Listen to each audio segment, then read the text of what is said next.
Now, depending on where you find the relevant information, there may be more than 7 million closed-circuit television cameras in the UK. That, if it's correct, would mean 1 for every 11 people. There's no legal need as such to register CCTV cameras, so there are only guesstimates available.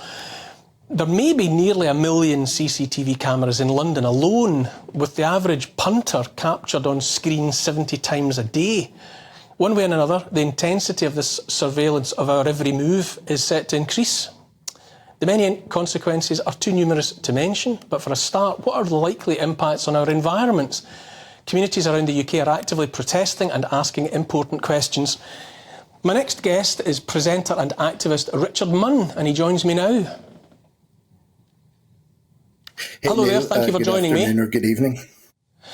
To paraphrase the old line, just because you're paranoid doesn't mean you're not being watched.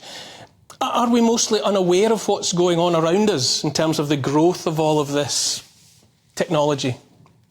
I think we are. Neil, because many of these cameras that have always been in our towns and city centres, there's more and more of them popping up, and they're more and more disguised to blend in with our surroundings. So now they used to be on big poles, big white cameras. You could see them moving around, following you up and down the street. Now, if you go into most parks, most public areas, they're like ball shaped. They're smaller.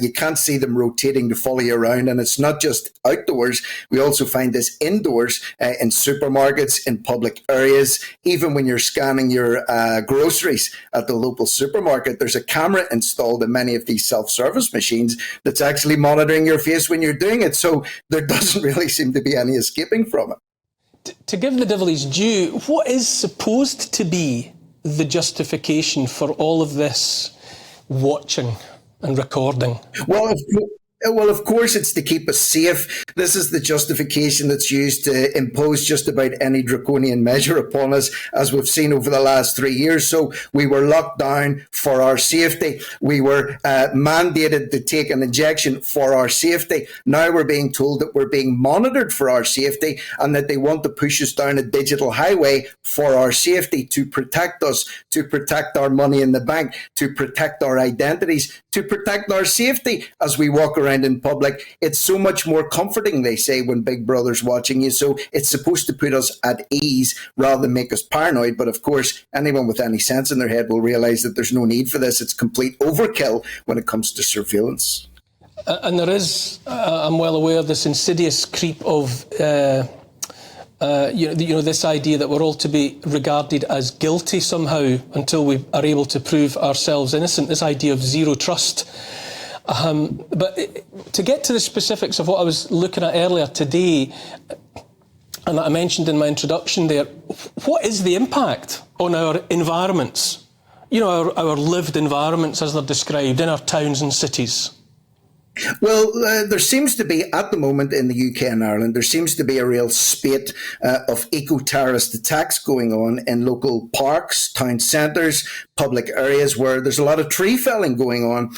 This is starting to bubble up to the fore more often now. It's happening more frequently, and it's more intense. And since I've begun to, keep an eye on this and report on this myself, a lot of people have been messaging me saying, hang on a minute, this is happening in my village, this is happening in my town, and this is coming right across the UK. And one of the reasons they're giving to chop down trees and wreck ecosystems is because, again, it's to protect us. It interferes with surveillance. It stops cameras seeing dark corners of our city centres and towns, potentially, and it's supposed to make us feel safer again. Or the other aspect is, you see vast amounts of trees being felled at the minute across the country because they say they want to make way for eco-friendly bus routes. They want to save the environment. So it's either to help save the planet or to make us feel safer. That seems to be the justification for getting out the heavy plant material and removing trees en masse from various parts of the country.